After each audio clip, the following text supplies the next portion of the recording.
to y'all. Thank you for the invitation to be here, and Pete and John, thank you for the warm welcome and your support. John, there's some extras here. If there's anybody that didn't get a little handout, John, would you mind, if you'll raise your hand, John will get those to you. Or I will. So let me tell you a story real quick. Keep your hands up. It was 2 o'clock in the morning on October 4th, 1972, and I could not sleep. And the reason I couldn't sleep is because I had fallen in love, and then come to find out that me and Karen were going to be parents, and we were only 18 years old. And I loved her. I wanted to marry her. I really wasn't worried about it. I really wasn't. Must have been a God thing, but she wasn't. Her mother was. Her mother was trying to talk her into having an abortion. And so for 2 weeks, I didn't know what was going to happen for the rest of my life. It was really up to her. And the question was she going to be influenced by me or be influenced by her mother? And after 2 weeks, I just couldn't take a whole lot more. So I got up at 2 o'clock in the morning. I got my car, I drove her to her house, knocked on that back door. They had a little rancher, and it was the kitchen, and then there was a little bathroom in her bedroom. I knew I could wake her up without waking her dad up. And so she answers the door. She goes, "It's 2:30. What in the world's going on?" I said, "I need to talk to you." So we went downstairs to the sofa. I call it returning to the scene of the crime.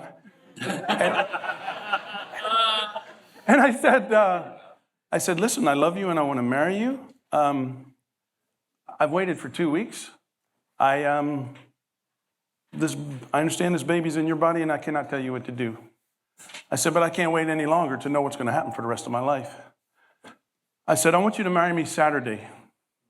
We're going to the Justice of the Peace, and that's what I want you to do. And if you don't, I'm sorry, but if you have an abortion, you will never see me again." And I think the angels were with us because she did not even hesitate, which was unusual after waiting for 2 weeks. She said, "That's what we're going to do." And we got married that Saturday. Now, what's that have to do with this talk? A little bit. A couple things. I was working for Montgomery Wards. I go to work the next day, Thursday morning. I'm tired. Still kind of stressed, a little worried. Tell Mr. Obitz my story. I'm hoping to get a little bit of compassion. And all I'm asking for is to get off on Saturday so I can get married. Mr. Obitz said, "You can't have off on Saturday. I don't have anybody to work for you." I said, "Well, you can work for me." "I don't work Saturdays." So I went home and I told Karen. So we were married at 7 p.m. on Saturday, October 7th, not because it was romantic, but because I worked for a man who didn't care enough about me to work so that I could get married. That was my first discovery that there are people who have been promoted in positions that impact people's lives that should never have been promoted in the first place. Amen. He was what we call a bad boss. That's putting it lightly. Gallup calls them bosses from hell, whatever you want to call them, right? Now, this talk is a little bit about what's the difference between a manager and a leader, but what drives our program is 3 simple things, if you want to jot this down. They're simple, but they're hard. The first one is to admit, and there's a lot to admit, about what the world is like, about what businesses are like, about what human nature is like. And if you do not admit those things, then you will not be equipped to commit to doing something about it. So you got to admit, you got to commit, and then never quit. So before I get back to the rest of that story, I want to ask you, if you have ever worked for a person you would not want to work for again, would you raise your hand? All right, look at that. So everybody agrees there's such a thing as a bad boss, right? Yep. And we all know why that happens, right? Yep. People are great doers, and they get promoted. The best mechanic, now he's a maintenance supervisor. The best driller, now he's a tool pusher. The best salesperson is with no people skills in some cases, right? Now, do you believe that there are people that you can be a good manager, but still not a leader? Yep. All right, and then there are those rare people who they're good managers and they're good leaders. Now, I want you to take a second and jot down 3 numbers, 3 percentages. These percentages have to equal 100. From your experience, from everything you've read, observed, or heard from other people in the workplace, all industries, What percentage of bosses at any level, and by the way, could a CEO be a bad boss? Yeah. Absolutely, right? So the level has nothing to do with it. Bezos. What percentage of people are bad bosses? What percentage of people merely manage? What percentage of people are transformational leader managers? Those three numbers have to equal 100. I'll give you a few seconds, and then I'm going to ask for a few hands.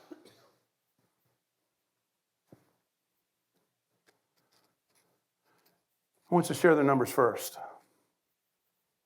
Yes, sir?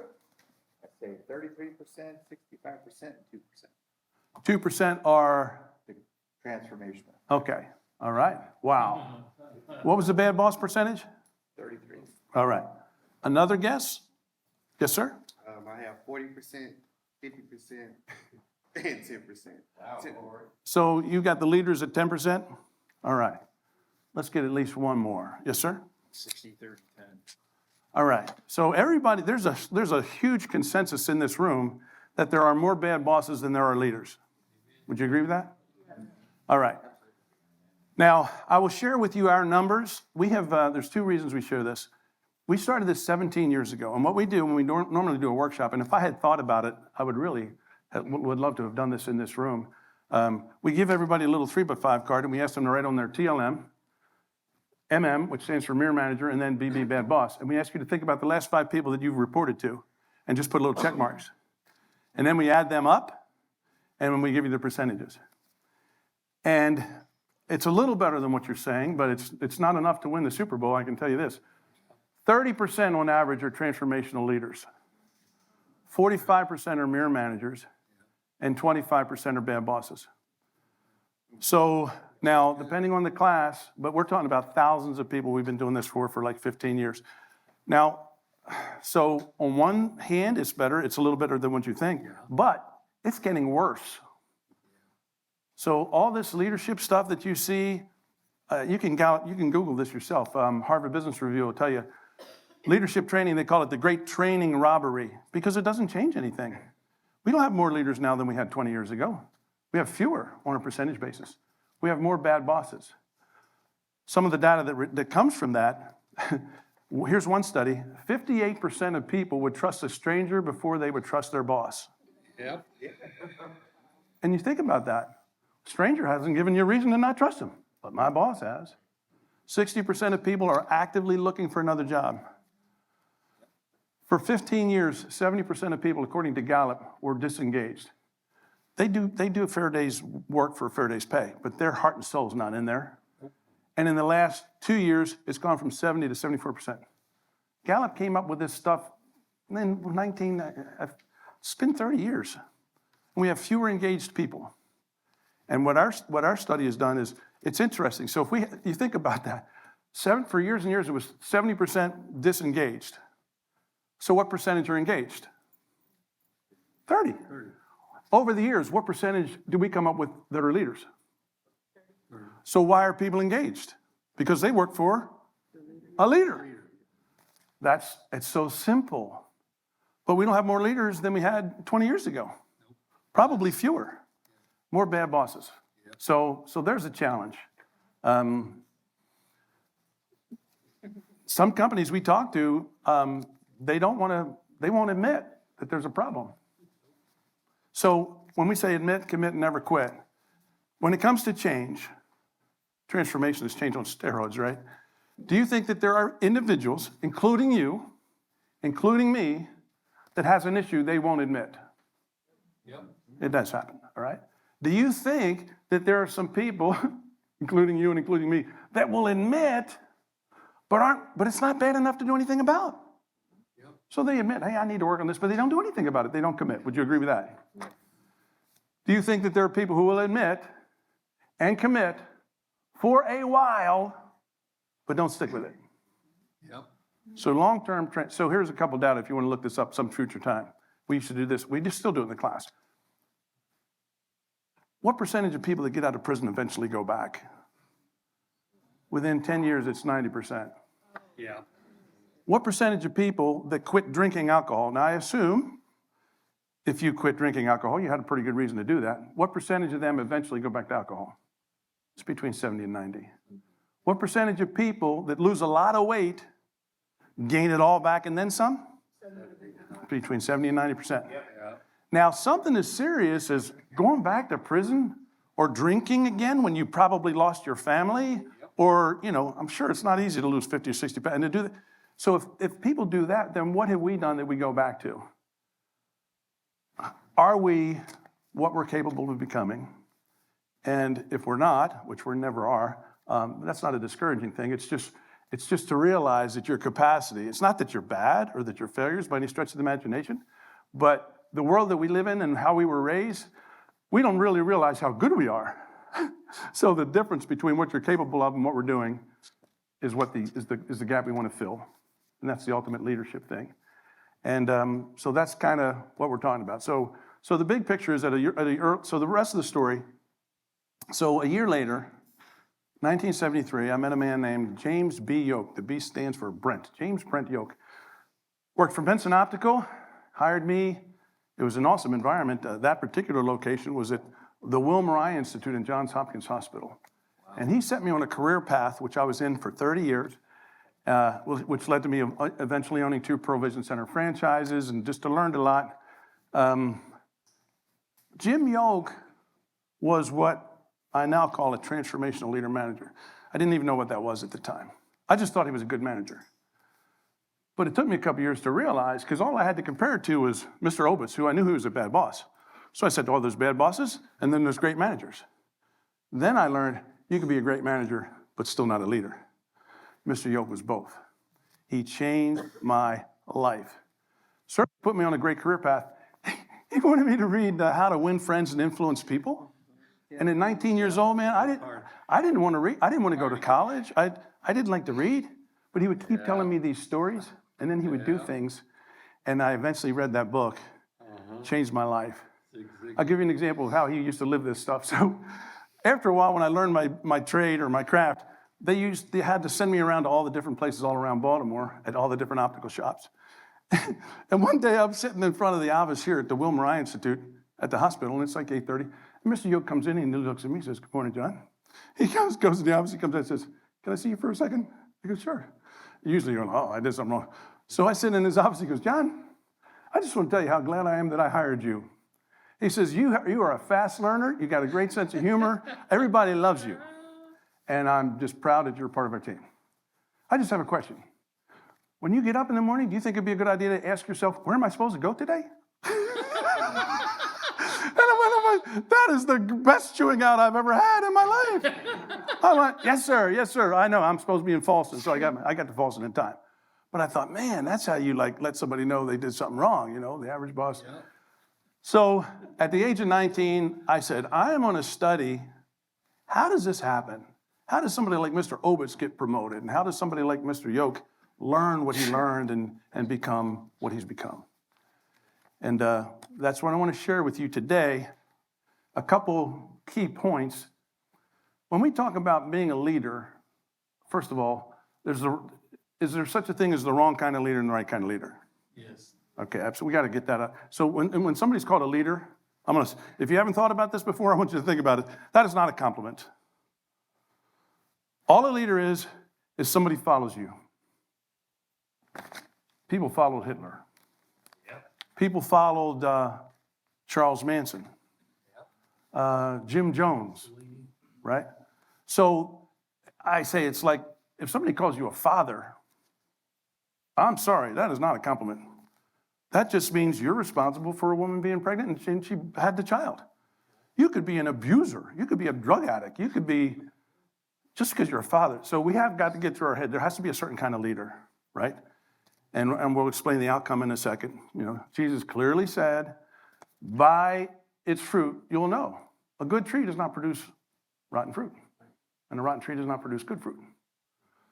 So you do not have to go to Harvard and study leadership to see what kind of tree was Mandela and what kind of tree was Hitler. It's kind of common sense, and you see that at work all the time. So we're going to call that a transformational leader, all right? People ask me, what about servant leadership? Well, of course, servant leadership is essential. Just for purposes of answering where does that fit in, you can be a servant leader and not transformational. But you can't be transformational without being a servant leader. So it's just a broader term. You can look up who started it, but we think that's the right term. Now, we say transformational leader manager, we call that person this title for a reason. First of all, it's not just any kind of leadership, it's a certain kind of leadership. But they have to manage also. When we say we're in the business of transforming managers into leaders, we have to explain, we do not mean that transformation means that people stop being managers. You can't stop being managers. You're managers now. We're all managers. You manage your health. You manage your budget. You manage your time. You manage your relationships. And you either do them efficiently and effectively or inefficiently and ineffectively, but you manage them all. Now, if you're a transformational leader, one of the things we'll start with is you think differently. So you will do all those things differently if you're the right kind of leader. And this applies to life.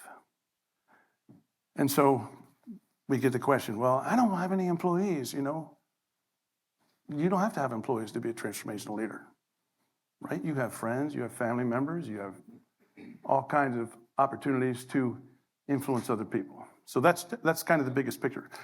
So how does this all help you now? You have had many successes in the past that you probably don't give yourself credit for. And if you do, there's a tendency to think about tasks, skills, technical accomplishments, and to overlook the lives you've changed, which I know you have, if you haven't thought about it. And as you think about what you have to offer a future employer, you might want to think about, how do I tell that story? How do I include that? So even if the position you are applying for is not a position where you have direct reports, you're going to influence that organization. You're going to influence, if you're a transformational leader, in 6 months, your boss is going to be a better boss. Your team will be better team players. Do you buy that? Now, this is all common sense. This is all common sense. I suggest to you that it's not common practice. Why have we been doing this for 18 years? And on a percentage basis, there's no more leaders than there were 18 years ago. Why are there more bad bosses than there were? Why are there more, the disengaged went from 70 to 74? Because even though this is common knowledge, it's not common practice. Yep. People don't have habits. Yep. So here's our first one of our takeaways, right? Our biggest problem isn't that we don't know what to do. Our biggest problem is that we don't do what we know. Okay? So I'm going to ask you to think about habits as we go through these things that make a leader, and ask you to evaluate yourself, and I'm going to explain our evaluation system in a second. And I want you to commit to one habit. There's a ton, but one habit. When you leave here, this will not, if you will cooperate, this will not be just something that you heard. This will be something that in 6 months from now you can say, do you know what I do now that I didn't used to do? What I stopped doing? What I do more often? Where I've improved this one habit because of this talk. That's what I'm going to ask you to do. Is that fair? One habit. All right. John, I'm going to ask you to let me know how my time is because I get involved in, how can I miss that class? What time how long am I supposed to do this? You've got about 35 minutes. Awesome. All right, so plenty of information on the background. Let's talk about assessment for a second. Have you ever worked for an organization that does performance management in a number system? Like a great job is a 5? Has anybody, raise your hand if you've ever heard this. We don't give 5s. Yeah. We don't give 5s. Yep. What do you think of that? Does that make sense? Oh, crap. I mean, well, 5's excellent. Well, we don't. So no matter how hard you work, no matter how good, we're never going to give you one. No. Well, I'm a little immature in certain ways. Somebody says that to me, I go, oh, I thought that I'll show you what a C looks like. I'll show you. Never give me a 5. So what we're suggesting that organizations go from a number to a letter. Everybody knows what a C is in school. Give me a word that means C. Perform. Average. Give me a word or 2 words that mean a B. Above average. Give me a word that means an A. Excellent. Can you achieve excellence? Yes. Absolutely you can. How in the world how do these organizations expect people to do A work which is a 5, but tell them, we're never going to give you a 5. Man, that's about the dumbest thing I've ever heard. Then pluses or minuses. So you can do plus or minuses, but let's get this through our head, all right? So as we go through these things, we're going to ask you to evaluate yourself. And here's the ground rules. This is your judgment. Nobody gets to question it. And you're going to be pretty honest with yourself. If you go through these areas, you're going to say, I think I'm okay. What letter grade's okay? C. It's a C. If you go, I'm really pretty good at this, but I'm not near as good as I know I could be, what letter grade would you give yourself? All right? If you go, I really do excel at this, that is not false humility. You need to give yourself an A. Now, what an A does not mean, like they said, that there's no room for improvement. If a student gets an A on a test, can they learn more? Yes. If they get an A that semester, can they take another class that teaches them more about science or math or history or whatever? They can, right? So don't make the mistake of saying, well, there's room for improvement, so I'll give myself a B. I want you to be honest, all right? So in the back of this paper, I want you to write down the 5 most important areas of your life. Areas of your life. I'll tell you what mine are, not for the purpose of influencing you. You don't have to put God in there. Some people don't. But mine is God, family and friends, my purpose, which is my word for my career, health, and finance. Now you put your 5, okay? In order, it's important. In order of the most important, 1 through 5, okay?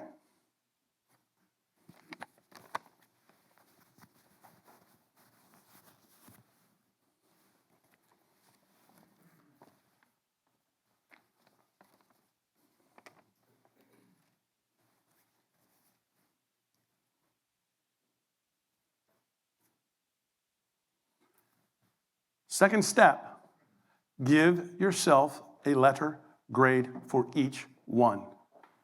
I doubt if there's a D, but it's possible. You're probably average, above average, or excellent. Give yourself a letter grade in each of those 5.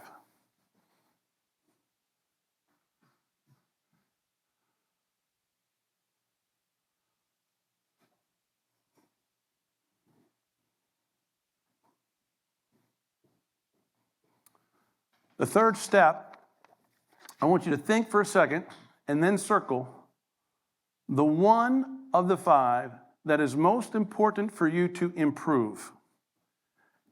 Did I say pick the lowest letter grade? No. Could it be possible that you gave yourself an A in an area, but that still is the one with the greatest opportunity to get better, and it's the most important? Is that possible? So forget the letter grade. Circle one of the 5 that is the most important for you to get better.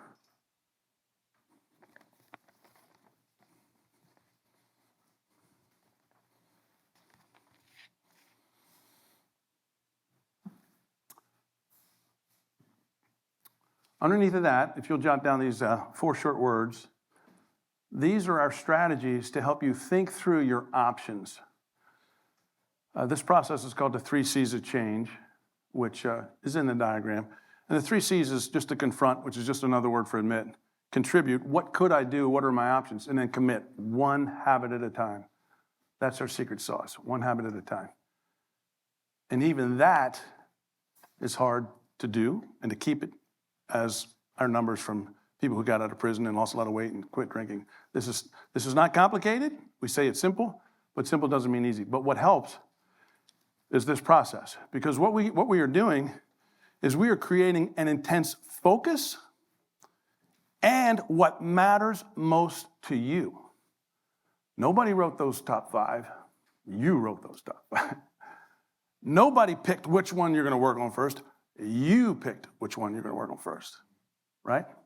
Now, these are the 4 ways that you could change. Number 1, you can stop doing something that you know is taking you in the opposite direction.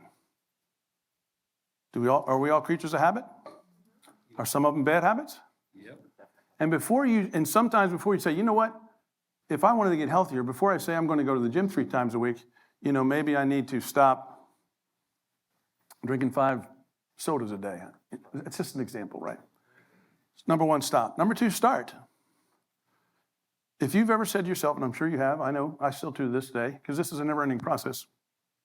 You know what I need to do? You know what I ought to do? You know what I should do? Those are things, you know these things. You're not doing them. You need to start doing them. Number 3 is adjust, right? Adjust means you're doing this, you have this habit, but you know you're not doing it as well as you're capable of doing it. And sometimes a tiny tweak it's just maybe you're going to the gym. Maybe if you get a trainer, that would make all the difference in the world. Maybe you're eating better. Maybe if you talk to a nutritionist. Somewhere along the line, it's a tweak, but a little tweak can make a big difference. You agree with that? And if you don't think that through, you only think about, well, what am I not doing? You're going, well, maybe you should be working on what you're already doing, but just do it better. So stop, start, adjust. The 4th one is frequency. You're doing these things. You're not consistent. You just don't do it. You haven't even thought about this. You haven't committed. I do this a couple times a week. I need to do this. I need to not read the Bible 2 or 3 times a week. I need to read it first thing every morning, period. Actually, I should read it in the morning at night. I'm working on that. So the frequency, right? So now you've got the 5 most important areas, the 1 most important area, 4 choices, 4 ways you can make that better. Now you're going to pick one. You're either going to stop this, start this, do this a little differently, or do this more often. And you're going to do that until it's effortless. And if you really want to do this well, you need to pick an accountability partner. At least one, probably 2. And get them to do the same thing. You get together, on phone, Zoom, cup of coffee, in the office, whatever. 10, 15 minutes once a week. Did you do it or didn't you do it? Did you get a C, B, or an A? Eventually, it'll be effortless. But even though it's very, very, very important to you, it's hard to create new habits. We're just like hardwired to do what we've always done. But that's, now what in the world does all that process have to do with being a transformational leader? Everything. Why do you say everything? Well, if you're better at being able to be a leader, you're better at being able to provide your team what they need to succeed, and you constantly do that, you continue to excel, and so does your team. All right, perfect. Let's read what we wrote down here and see if this doesn't make sense, all right? What's a transformational leader manager? It's a kind of person. It's not a position. Nope. It's not a title. It's a kind of person. Number 1, others follow willingly. Yep. You win their hearts and you win their minds. They want to. 2 of the most important words in our want to, right? Why would somebody want to do this little exercise? Really? We've done this, they go like, this is wonderful. I never thought about this. I've never written down the 5 most important things in my life. I've never admitted I'm a C. I'd like to be. And what's most important to you? How can we help you? Number 2, this is critical. Helps people achieve excellence. Get an A. Now, this is professionally. Number 2 is professionally. So I've done workshops where you have 20 people. They all have the same job. Let's just say they manage a vision center. And we do this exercise, and we get out a little piece of paper, and we ask them, write down the 3 most important things you all do. In order, the 3 most important things. And we collect them. Do you think they match? They don't match. You're going, you all sell eyeglasses and contacts. You're all supposed to win customers and keep customers and make money, manage your inventory, but you're not all in agreement on what's the most important. And then we ask them, these things can all be numbered, correct? Yeah. All right, what's an average number? Write that down. What's above average number? Let's say sales growth. I mean, I spent 10 years at Walmart. It was all about comparable store increase. What's a C, what's a B, what's an A? They're all over the place. They weren't in my district there for a while, but if they're not in agreement on the top 3 things, and they're not in agreement on what's a C and what's a B and what's an A, that is no different in my mind than a football team. They're getting ready to snap the ball. He thinks we're running. He thinks we're passing. He thinks it's 3rd and long. He thinks it's 1st and goal. That ain't going to turn out too well. Nope. So your job is to help people get an A in their profession. First of all, are they doing what they were born to do? Or are they doing what God intended? Yep. however way you want to word that. And they do not have to work for you to be that person that helps them get an A. Because their boss isn't going to do this half the time, but you can do that, right? Now the third one, changes lives. And we spell that out. They help families, organizations in the world to become more. Now, the way we word that is we help them get an A personally.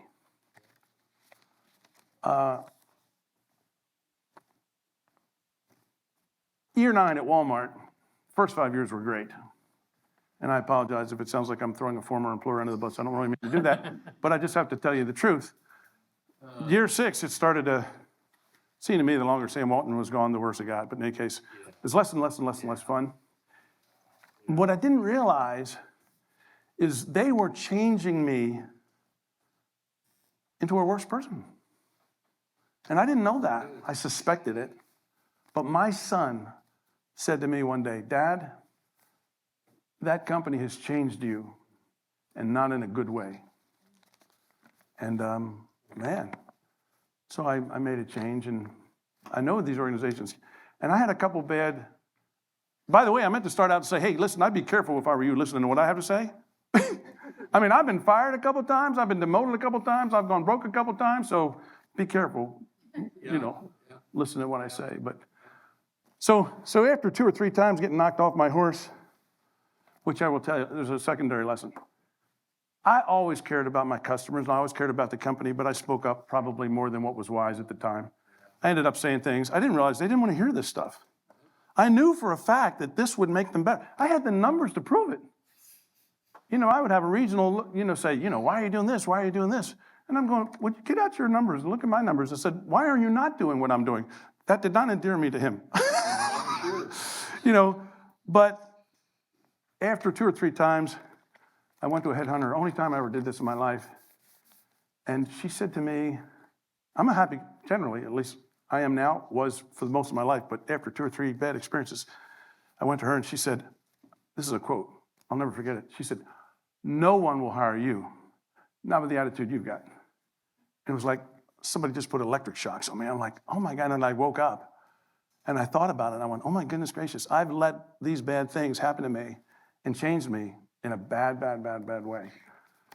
So it's just something that you need to be aware of, that maybe it's happened to you, maybe you work for an organization that doesn't buy into all this stuff, but it really doesn't matter. When I did this leadership stuff for Walmart, I said, hey, listen, I understand how the world is.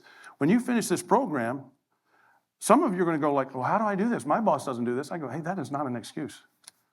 Just because, some parent, hey, I feel sorry for people who grow up, as abusers, because what's the first thing you hear happen to them when they were a little kid?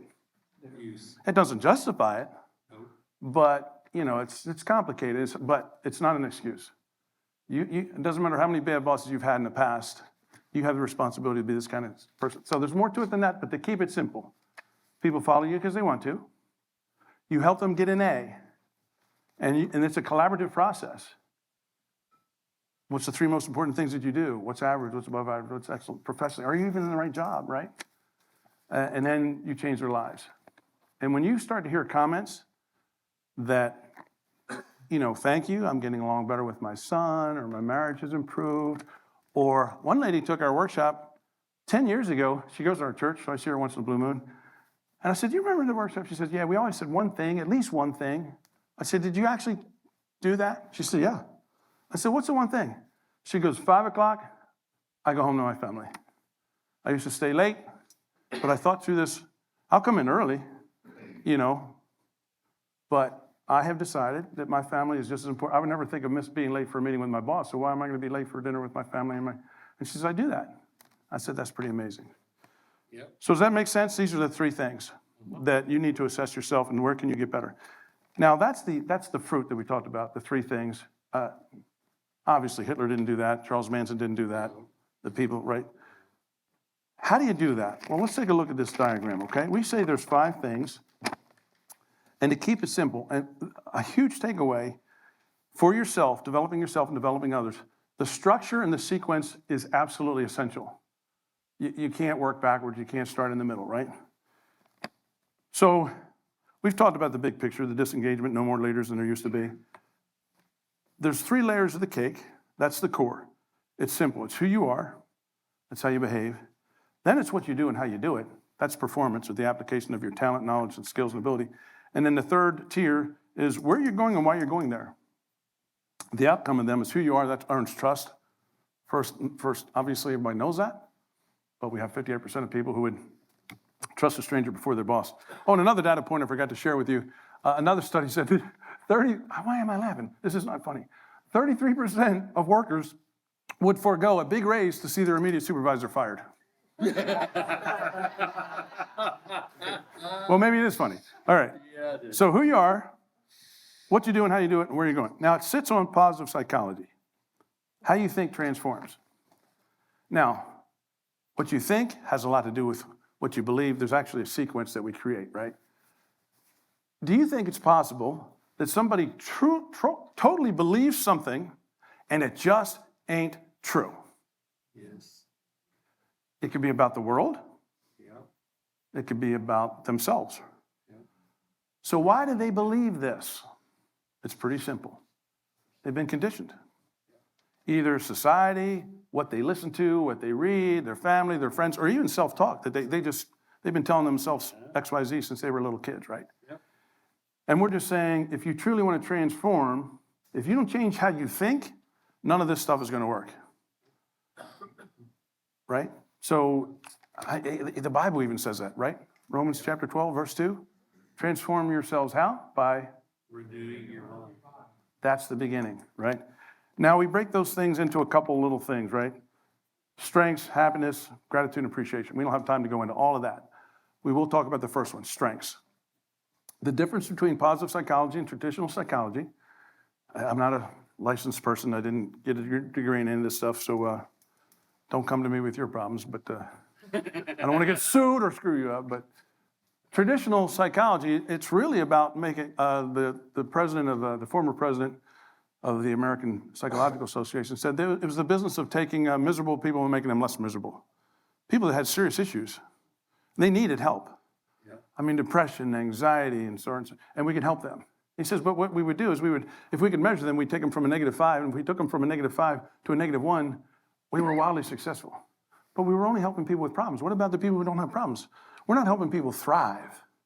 Why don't we come up with a system that takes somebody who's a 3 and make them a 5? Why is that not as important as helping somebody who has these problems? Not one or the other, but both. Now, what's that got to do with managing people? Most managers, who do they spend most of their time with? They're superstars or the people that aren't cutting it? Yep. Usually. And that's what you hear about. What's wrong? What needs to get better? Positive psychology is the study of what's right. If you have not, how many people here have taken a strengths finder, a Gallup strengths finder? All right, that's awesome. It's a lot of people. We don't have time to go into it, but this is what normally happens. I go, what are your 5? And most people can't tell me. They might be able to tell me 1 or 2 or maybe 3. Or if they can't tell me 5, I go, what are the habits? I go, what are you talking about? You took that so that you could get even better. And most people don't do that, right? So for those of you who have taken it, dust those 5 off and look at this every day. And here's a great possible. I ask you to one habit. Here's a possibility. Every day, look at yesterday and answer this question. Where did I get an A? You got several. But unless you ask yourself this question, you're not going to think about it. What you will think about is the opportunity that was missed, or the appointment that you were late for, or something you said that you shouldn't have said. And we all have those, right? But what you're not thinking about is the 4 or 5 things where you really excelled. You need to think about those things. And where was the talent? What talent helped you get that? And then help doing that for other people. So that's the foundation. The first layer of the cake, who you are. Is it possible to improve your character? Yes. If somebody is basically, say, selfish or even dishonest, Yep. can they change? Yes. They can change. A couple simple things have to be there for that to happen. What has to happen for them to change? Say that again? You have to want to, it's a desire. Whoa, what's at the top of our list? Willingly. People want to. You can help people want to. You can help them admit and then commit. Yes, you can take, it's rare. I have to tell you that. But if you can get them to want to, Mr. Yoke eventually got me to want to read, and it changed my life. All right, so VIA stands for Virtues in Action. If you go to VIA.org, there's a free survey, and it will give you the top 5 character strengths. Now, the Gallup, we separate the two. Gallup is performance strengths. They're related to how well you do a job. VIA is related to how you behave. Sometimes people get these confused, and it's important to have them separated. When you ask yourself, where did I get an A yesterday? Now I want you to say, was it truly talent or was it behavior? When we ask people to make a list of who they admire most, who was their best boss, and why were they their best boss, what do you think is the heaviest list? Their talent or their behavior? It's their behavior. But we don't think about that. It's always knowledge, skills, and ability, and tasks, and functions, and productivity, and safety. We don't talk about character like we should, right? So you can improve your character. Confidence, by the way, I don't know if Steve is still here, but he did an outstanding job on that hope thing today.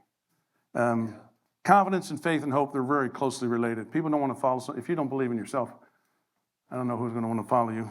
Commitment, passion, fundamental ingredients of that first layer. Second layer, Henry Ford said, whether you believe you can or whether you believe you can't, you're right. You believe? Yep. Is it right? That's right. So if you change your mindset and you say, here's my simple job. I need to become an A in these 5 areas and an A at work, and you'll admit that you're not, and why you're not. And I didn't ask this question, but you can think about it. You all agree that in those 5 things, I've only met one person in my life that gave themselves all A's. And I believe this lady, I really do. But she's pretty rare. Are you all capable of not getting all A's? Yeah. Sure you are. Why are you not getting all A's? There's a bunch of reasons. But long story short, tell me, and I'm open for discussion, and we can, debate this if you want. The simple answer is, you spend a lot of time doing things that are not that important, and you're not doing as much time as the things that are as important.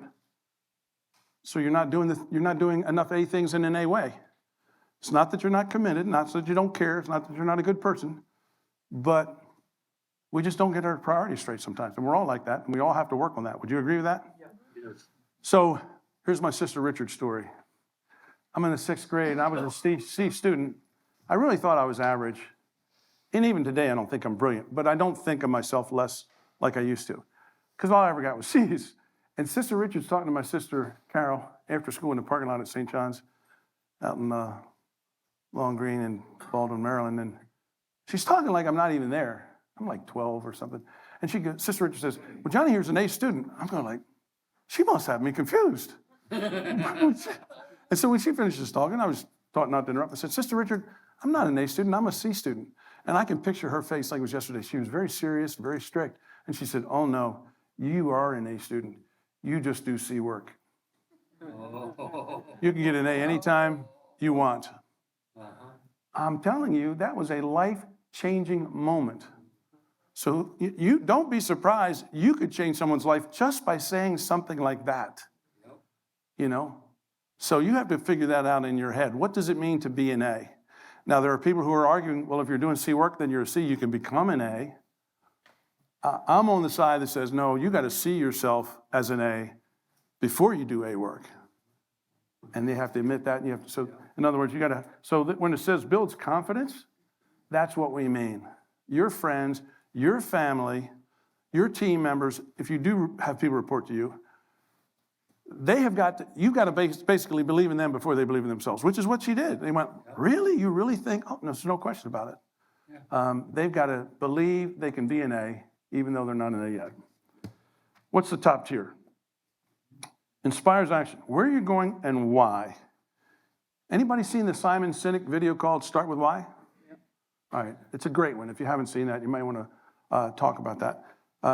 What's the difference between motivation and inspiration? Is there a difference? Yeah. What would you say the difference is? There's no reward with inspiration. Say that again? There's no reward with inspiration. There's not a carrot. Awesome. In a movie about where somebody got murdered, the detective asked what question? In other words, what was in it for them? How did they benefit from this person getting whacked? It's a carrot or it's a stick, right? And there's nothing wrong with that. We're not saying motivation's bad, or we're saying it's half a deck, right? You probably should get to know your people because people are motivated, how they like to be recognized. That's all individual thing, and great leaders do that, but they don't stop at inspiration or motivation. They also inspire. Yeah. How they're similar is they both create a want to. Yeah. So to do this, to become the kind of person that people follow willingly, you need to think this through. You've been inspired, you've inspired others, but there's a good chance you're not half aware of when this happened because you're just so busy, you haven't thought about it, but you have to ask yourself. We think half the answer is here, a discussion of purpose and why, clear what's yours, what's theirs, what are their values, and what does success look like? I love that question. Learned that from Ronnie Hoyt at Walmart. What does success look like? We've changed it. In other words, what does it take to get an A? And why, I know what an A looks like. Why am I not doing it? And one habit at a time, you can go from a C to a B and a B to an A. So that's the core. Who you are earns trust. What you do and how you do it builds confidence. Where you're going and why that inspires people. The icing on the cake is emotional intelligence. Now, it's not at the top of the cake because it's the least important. It's probably the most important. But we're going to make the argument that there's not one of these things that's negotiable. You take one of these things away and it all falls apart. You can't not be trustworthy. You can't not get people to believe in themselves. You can't not inspire them in addition to motivate them. Emotional intelligence is two main things: self-awareness and managing yourself. And you've already started that process with these 5 things. If you haven't done that before, most people I know have never done that. In writing, what's the 5 most important things?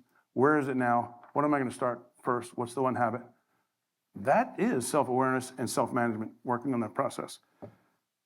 So if we're doing all these things, if we're focusing on what's right, if we're helping them identify their talents, if we're caring about them, that all creates positive emotions.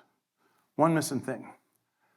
Are you ever in a good mood 1 minute and like 5 seconds later, your stomach's upset, you're either like angry or worried or frustrated, or we call that getting hijacked. So what we're saying is you're not flying your plane anymore.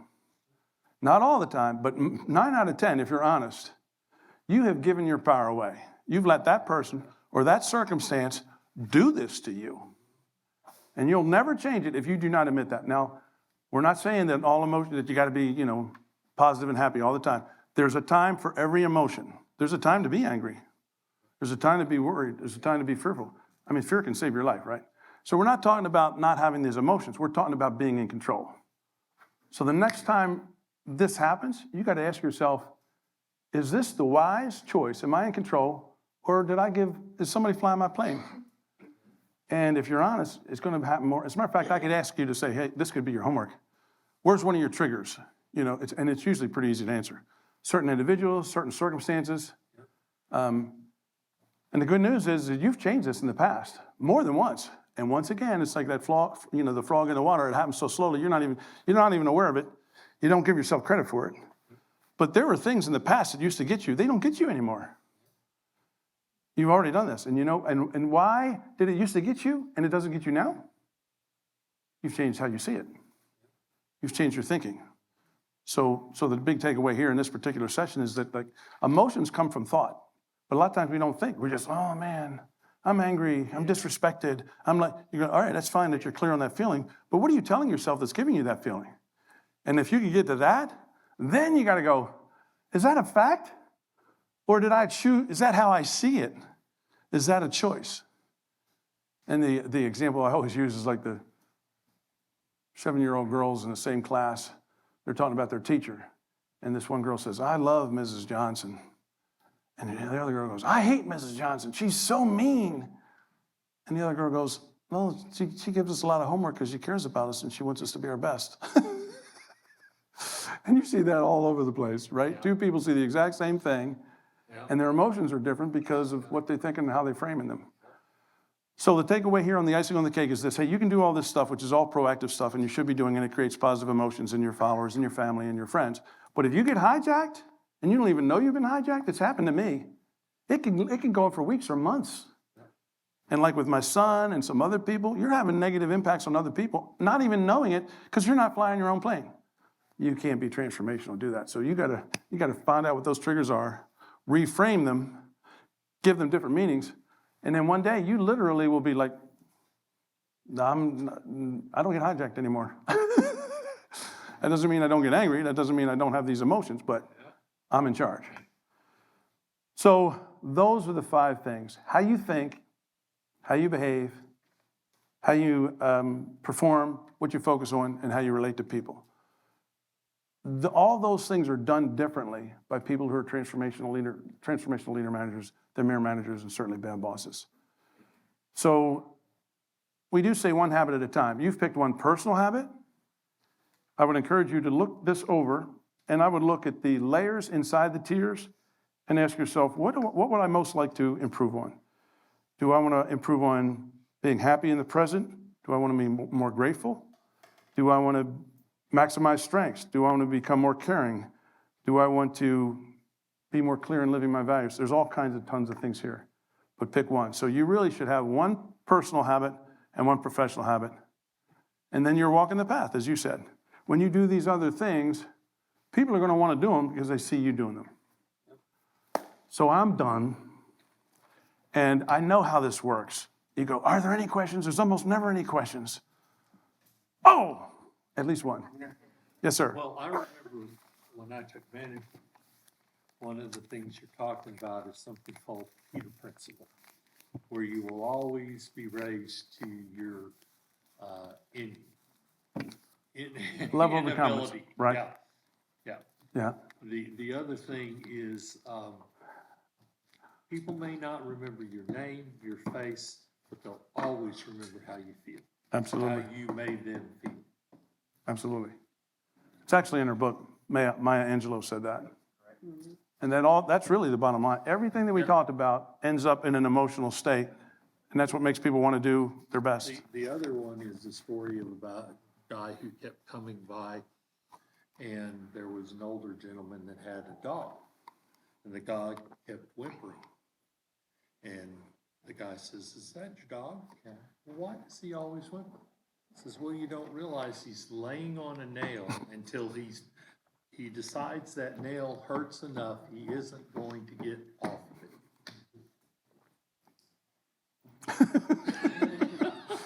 That's the last motivational thing you're going to hear today. Not just questions, just comments, observations. Yes, sir? Yeah, and so, and since you talk so much about leadership, like this is something Ken Coleman always talks about on his show. And for those that haven't heard about him, he was actually just on the Who You Know show, just about 2 weeks ago. Yep. And so that's just something he always talks about. So if you're just really wanting to dig more into that, you guys can find him. He's on the Ken Coleman show on YouTube, and so you can, easy to find, so. Thank you. He's good. Any other thoughts? Yes, ma'am. Rebecca. So I'm Rebecca Wolf, and I inspire employees and organizations to optimize their talents through learning and development. My voice carries like you would not believe. But then they record it. It's on. Okay, very much. So just to build on what you're Oh,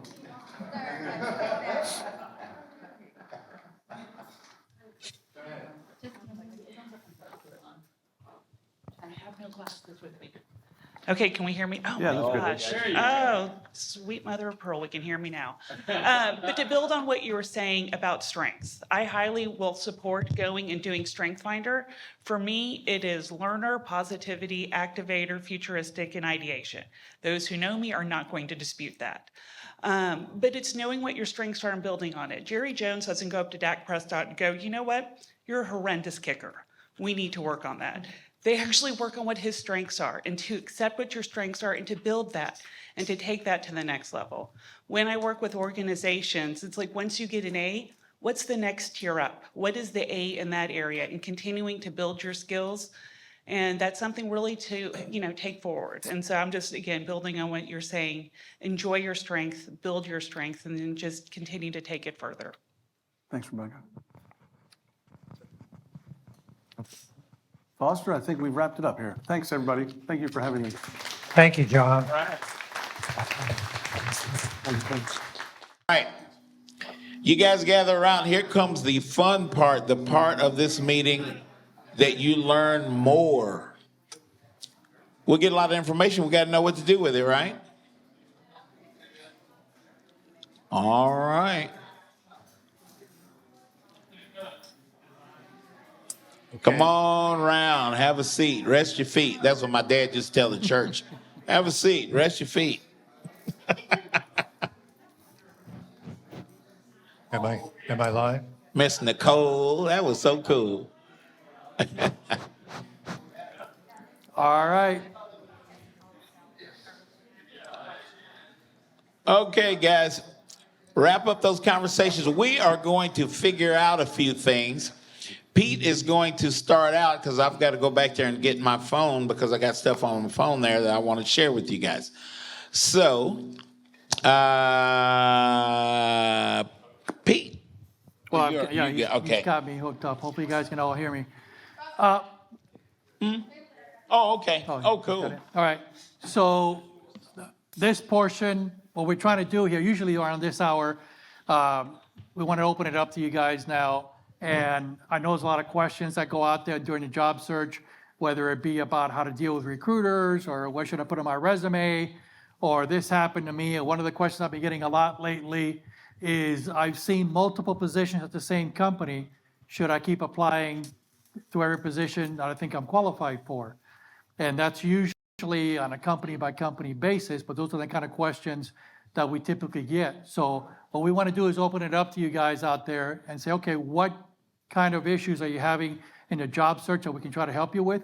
Keeping in mind that not only us up here, but we also have our excellent recruiters over there and that table in the back. So we're going to be hitting them up too for some answers, especially those that require an answer from internally in the company and how they would perceive these kind of questions. So we'll be, relying on Connor and Kimberly and those people back there as well. So open it up to you guys. Who's got a question? Yes, sir. So, I don't know if it's a question as much as a comment. This is Mike Barnes. Most of the interviews, and I'm not getting a lot, but most of the interviews I get, I feel like they're being slow walked.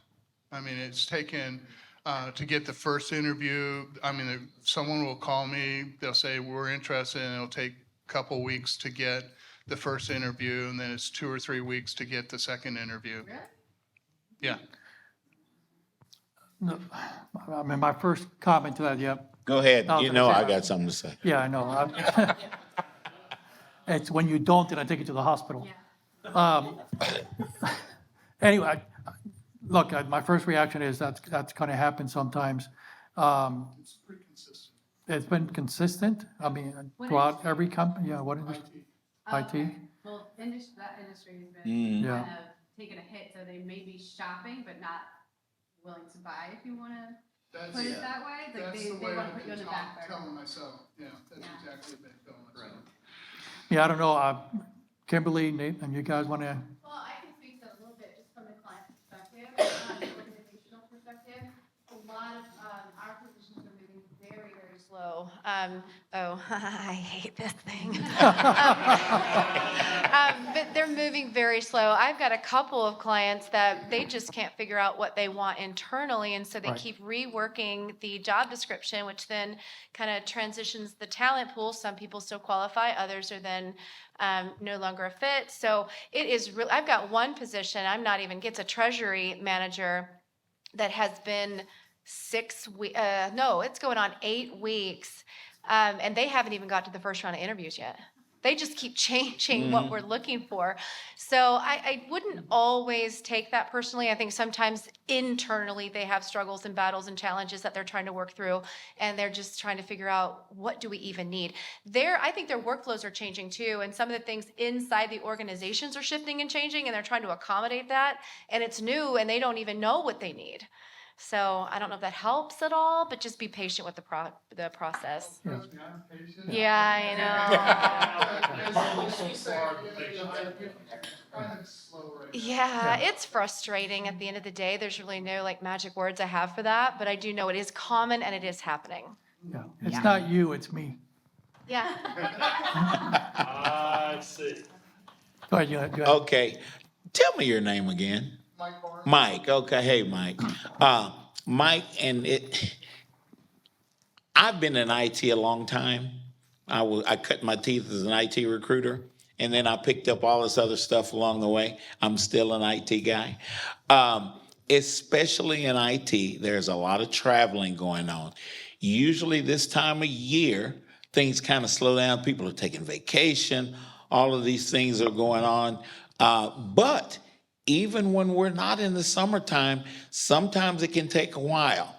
I was a gatekeeper. I felt like more of the talent acquisition business partner than anyone else. So I would be the one that would travel around companies like Verizon, IBM, Citigroup, those companies that I work for, to make sure that we got these things done. Don't be beating up on my recruiters if you're not doing your part, right? So especially in IT, there's a lot of travel, and yeah, we got to hire this person, but oh my God, I'm in Cincinnati this week and all this kind of thing. And interviews aren't getting done. Recruiters are getting frustrated. The hiring manager, I want to see more people. You ain't done nothing with the ones that you got, And so there's a myriad of things, if I could use that word. You can Yeah. actually use it correctly, too. There's a myriad of things that could be going on that slow things down. Now, how long have you been looking? Since the middle of April. Since the middle of April. Okay. You're a babe in the woods. I gotta be You got to be. 2019. Oh my goodness. And at the same time, remember, the COVID did change the way that we look at things.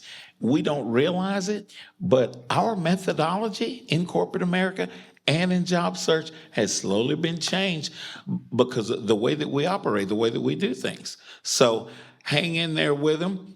The best thing that you can do is what you're doing right now. You're meeting people that can endorse you. You meet somebody that knows somebody. I've helped so many people get a job by way of God blessing me to be a part of this network and building this network. I offer that if you see an opportunity that you're excited about, get with me. Let's see if we know somebody inside. I may have helped the hiring manager himself get a job, And if I were to tell you guys how many people in this network locally, just here in Dallas-Fort Worth, you'd swear I was lying. Well, we also have the situation, I hate to say it, hate to phrase it this way in IT, that, look, I've got an opening out there and I think I've got 3 or 4 candidates I want to be able to talk to. Then I hear that, oh yeah, well, Meta just let go of a bunch of IT people, Amazon did, or Microsoft did, or whoever it might have been. And it's like, okay, let me see what that talent pool may look like before I fill my opening. I may want to talk to some of their people. So that tends to extend now the timeline. And then, okay, I was ready to interview this week, but you know what? Now this just happened. I might want to wait a little bit longer, see how many more candidates I can get before I start committing to interviews. So all that comes into play. And yeah, he's right. It's patience and networking. And hopefully, because I always tell people, it's nothing better than having an internal advocate within that company. Somebody that you can send your pretty resume to via email, and they'll offer to put it on somebody's desk for you. As a hiring manager, I can tell you, if I may have had great candidates lined up for interviews, and I'm all ready to interview, I may have already started my interviews. But if Meg Rose walks in there and says, this is a friend of mine who I worked with before, and you should talk to him or her, guess what? They're going to the top of my list. Because now these other people I had interviews with, I'm more interested in talking to somebody who's a personal referral that is probably somebody I'm going to know a little bit better as far as their performance. Which is why I started out saying that it was more of a comment than a question. Right. It's a good comment. It's a good comment because you're Yeah. not alone. Yes, sir. What happens if you actually have someone that you helped get a job in a particular thing, and when he went over to Verizon, suddenly ghosted? Well, we can't speak about Foster in those terms. Well, I'm kidding. he's different. I'm kidding. I know he do. Look, I mean, all I can tell you is that we all have a boss. And many times I've had people I'm either wanting to hire or at least wanting an interview, and all of a sudden my boss comes over because somebody's son-in-law just got laid off or whatever, and it doesn't matter what I had planned to do, now it becomes, something that my boss wants me to do. So yes, just because, somebody that you referred and helped get hired there, they may want, It was a different place. okay, yeah, I mean, they may want to bring you on board, or at least talk to you, but it may be the situation where they're told, no, this is not the direction we're going in this direction. It could have been your salary, or it could have been, who knows, somebody else, and like I said, in play. Too many variables to name. But seriously, I mean, I really am thinking about putting together some kind of a presentation on this, because it really isn't about you. There's so many things that can happen within the four walls of that company, and I've experienced a lot of them in terms of, this is the road I thought I was on, because you gave me the approval, went through the budget process, I got my rec approved, I'm ready to, start interviewing. I know what my budget is, I know the whole thing. As soon as I start, they tell me that, Stacy's department just landed a big account or whatever, and my open rec has to go to her now. And it's like, okay, well, I guess I'll have to wait. Well, I got one from a Verizon manager. We seem to get along fairly well. But the final thing that he did that really threw me for a loop, and Speak up, John. I can't believe I'm telling you to do that. well, me? Okay, well, I can do that quite well. I figured it. Anyway, what he basically said is, you'd be bored. Yeah, And it's like, yeah, what do you, absolutely. No, look, I mean, where's that again, coming I from? don't want to take this, monopolize the whole thing, but know. yes, as a hiring manager, it's part of my call to look at that and say, okay, Janice, wonderful, fills everything that I need on paper, but I also know she's been a claims supervisor. She's applying now just to be a field adjuster. A, is she going to be bored? B, am I going to lose her in 3 months if somebody makes her a better offer? All those things go through my head.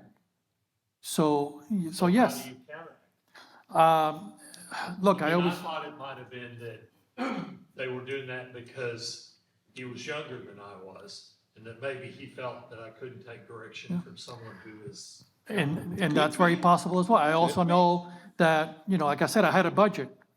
And, just about everybody here who's worked for a major company, we all have quartiles that we bring people in. And I usually bring people in midpoint or that second quartile. And if you're going to be in a third or fourth quartile, so now next year when it's time to give you a review and I can't give you anything because you're already at the top of the pay range, that's going to be a problem for you too. And the last thing I want is to bring somebody on board and 3 months later, they leave. I've already spent all this time and energy training this person. I've finally gotten to the point where they're contributing on their own and they're wonderful, made a great hire. And then, she walks into my office and gives me 2 weeks notice. Peter, I got to comment to that real quick. Okay. Also, for countering that, if you really do want that job, and to counter it, loud enough, to counter that, say, I'm going through a life event. You don't have to be specific. And just say something like that. I'm going through a life event. I don't want the responsibility that I once had. I need to downplay this. And some people, I don't want the responsibility. I'm a great worker. I will work for you all day, every day. However, I can't manage people. Give me 2 people to manage. Do not give me a big group because I will be horrible at it. This one management position. Right. was- Right, I'm just No, but giving an she- example, right? So No, to but counter that. she makes a good I like point. to, Yeah. I She like makes a to good point. mentor, but. Right. Right, Dennis, right. I'll get you in a second. Williams had his hand up. Yes, sir. Yeah, I don't know if this has ever been addressed here, but one question I have is about recommendation letters. Okay.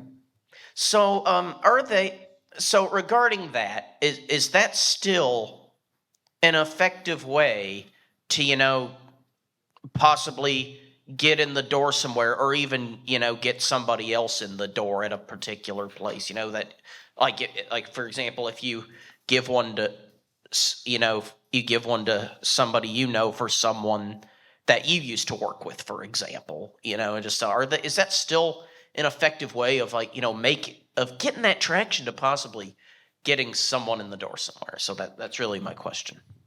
Anytime that you get somebody to endorse you, I like to talk about relationship equity. I'm always talking about relationship, right? But if I have a relationship with you, if I were to come to you and say, I want you to check Pete out This is why I generally, when I'm helping you guys and I'm connecting with recruiters and HR people, because you guys have applied for a position, I'm generally telling them why. I've done it with Kimberly before. I've sent people to Kimberly and said, Kimberly, you have this position, and I think I want to bring this up, introduce you to this person, and this is why. It's going to carry a little bit more, a lot more value. If you weren't, like Pete said a while ago, if your resume was in the stack and somebody said, go look at that William McLaughlin guy, they're going to go fish you out of that stack. And then at that point, they'll determine what they want to do with you at that point. So you guys are doing the right thing. That relationship equity should be built while we have an opportunity, because all of you guys are going to get a job. Nicole, you're going to be gone. If I can ask the back table of the recruiters, any comment on that? Anything you guys want to add about? Tara, what you were just saying, and that is, it's not gonna hurt anything. Right, I mean, I don't know that it's always going to be helpful, but it's certainly not going to hurt anything. Right. agreed. I mean, especially if it comes, if through, because a lot of us are in the same industry and stay in the same industry for many years. If the recommendation letter you're bringing to me is from somebody that I know works in my industry, and I can actually reach out to that person and talk to them and say, hey, I got this rec letter from you about William, can you tell me more? That's golden, because now I can actually talk to that person. So I agree with Kimberly and with Foster. It definitely doesn't hurt. It can only help. To the extent it helps, it just depends on the circumstances. Dan, get those people to endorse you on LinkedIn. Since you're, Yeah. Well, let me play devil's advocate here, Nathan, Connor, go ahead and. I'd say for some of that stuff, it really also depends on the caliber of that relationship that you mentioned. Like if you just have like your best friend of the past 10 years saying like, oh yeah, he's a great guy, that's not going to have as much weight as, all right, I supervised this guy for the past 5 years. I know like his work integrity. I know how well this guy functions. That's going to carry a lot more weight than like if I see a couple of kids, like I work with a lot of students, like high school and college age, a lot of times they have their mom as their reference on there. Obviously, that's not gonna carry the same weight as like, all right, I'm I actually coach this surprised man. a mother would endorse them, but okay. Mom wouldn't endorse me. But yeah, the biggest thing is just, Um, I say it just depends on Excellent. the relationship itself is definitely going to help carry some of that weight too.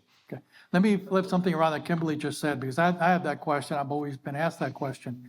Endorsements on LinkedIn, do you actually look at them, Kimberly, or when you're looking at? So, yeah, I do, because I will copy, and if I'm presenting a candidate to a client, then I will use those as part of what I call in my industry a write-up or the middle. That is my sort of fancy, what do you want to call it, just way that I present a Yeah. candidate. And I will add that at the bottom.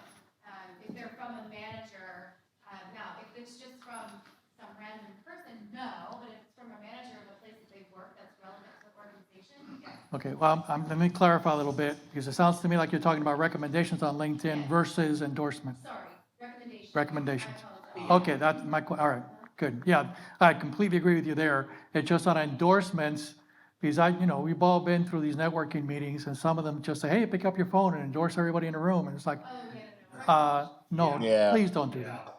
Please don't do that. Okay, because honestly, if I'm hiring right now, it doesn't matter to me how many endorsements you got. It carries zero weight with me, because people have been told, just go ahead and endorse people who are basically strangers.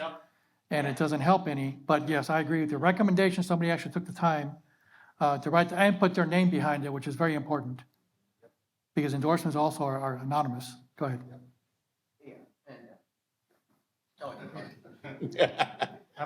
Sure.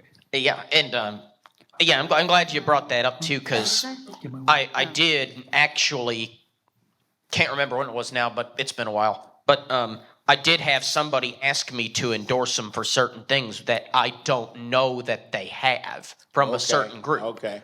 So just to bring that up, that just kind of show, and so that's kind of so really glad that was brought up, because just and just to discourage other people from doing that, to endorse them for skills that you don't know for a fact that they have. Right.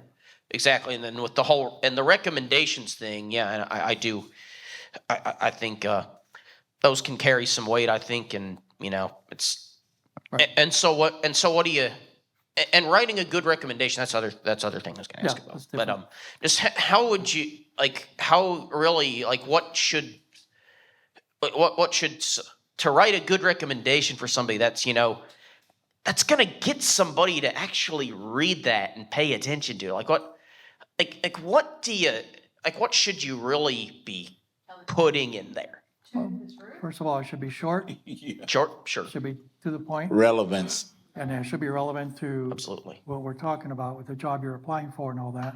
absolutely. And to me, recommendations that speak the highest are the ones about character, and less about the fact that William is great at Excel, wonderful. Sure. But I'm more interested in the character traits than I am about the actual task. I can teach you Excel, can't Yeah. teach you character. Okay, Janice, you had your hand Well, up. you asked my question. My question was about recommendations on Okay. LinkedIn, whether or not to ask the recruiters whether or not they actually.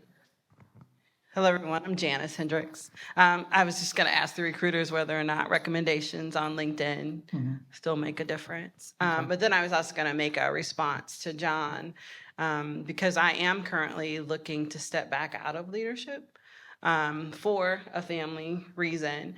But I think what I've tried to do is to provide my motivation, what motivates me. So to explain why the job excites me. So explaining why, I mean, because I wouldn't apply for a job if I'm not excited about it.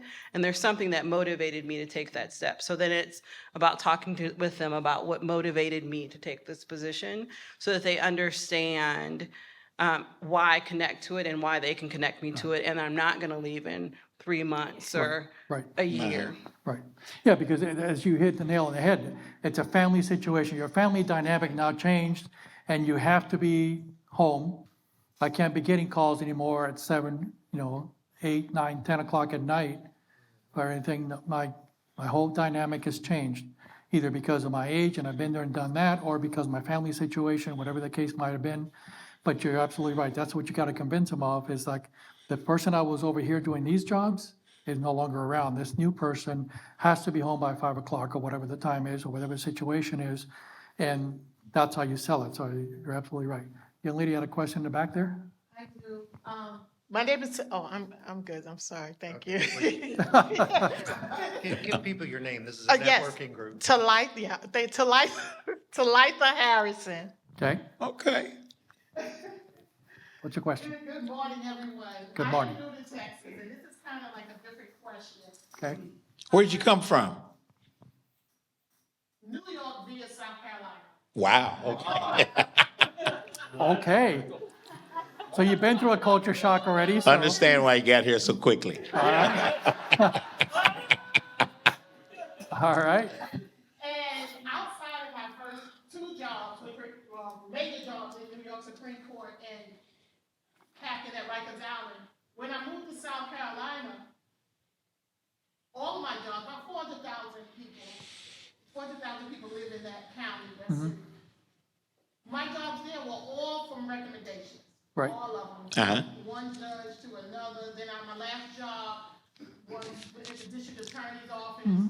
So my concern now is I did a LinkedIn, but I want to connect with someone because I never had to do that. It was word Right, of mouth. right. My chief jobs Yeah, were always offered Sure. to me. Every job, even the district attorney offered me the last job I had Right. for 10 years. So now I want to know, how can I make a strong LinkedIn account that will get the attention of people, because this is a much bigger pool here. and that's exactly what I was pointing out to you. I mean, we're not talking 4,000 people anymore. Now you got 4,000 people here in the neighborhood. Yes. So, but first of all, and in your line of work, I would tell you that recommendation letters, absolutely. If you can get a recommendation from DAs, and especially in New York, and even in South Carolina, what part of South Carolina were you at? Something South Carolina, like I said, Something, with 400,000 people in the city. Yeah, I spent some time in Columbia, so, Yes, right outside of Columbia, 45 minutes. see? Yes, sir. Okay. Yes, sir. Anyway, so yes, I would say recommendation letters definitely, because in certain industries, certain job titles hold kind of the same weight throughout. And then, you're a district attorney, and that, this thing, that the laws may be different in New York, obviously in South Carolina and Texas, but the laws get broken in every one of those states. So it's going to be, if you can get those recommendation letters, that'll be great. We have, he's already gone, but we have something called LinkedIn Tuesdays at 1 o'clock. If you go to careerdfw.org and go to the calendar section, and at 1 o'clock every single Tuesday, we have a LinkedIn expert that will hold the class from 1 to 2 Central Time. And beyond that, and we'll talk a little bit later, if you go to YouTube, Career USA on YouTube, and then once you get to the Career USA page on YouTube, search for LinkedIn. We record 3 of the 4 sessions every month. Terry Sullivan, when he's on board, doesn't allow us to record because he's a national speaker, but everybody else, including Kurt Vondermatter, who is an excellent recruiter, nationally recognized recruiter by Forbes magazine and everything. Kurt is part of our rotation, and he's excellent because he tells you how the recruiter package works because he buys it and he talks to you about it. And it's virtual, so. Yeah, it's virtual. don't Thank have you. to go in person. Yeah. Yes and no. First and third weeks, we are in person. They are in person. Oh, the LinkedIn, Oh, I'm sorry, LinkedIn. I'm thinking of interview team. You're right. Thank you, Pamela. Getting ahead of myself. Yeah, she's right. It's all virtual, so you don't have to go anywhere. And wonderful speakers, and that can at least get your thought process going. Then feel free to reach out to myself or others, and I can connect you with other people who can be excellent. What are you looking for? It's easy for me to say legal. Just say legal, okay. It's easy for me to say legal or the judicial system. I worked in courts, that's my whole life, Okay. But I'm good at administrative positions as well. I love working the judicial system, victim advocate, investigator.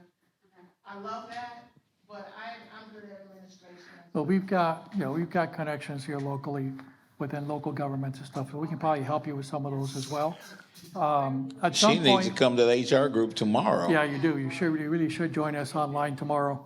Tomorrow? Yeah, Zoom. online, 10 o'clock tomorrow. Same place, go to careerdfw.org, go to the calendar, go to Wednesday at 10 a.m. You'll see our link there. You're brand new here, I assume. Are you going to stay? Are you going to stay for lunch with us?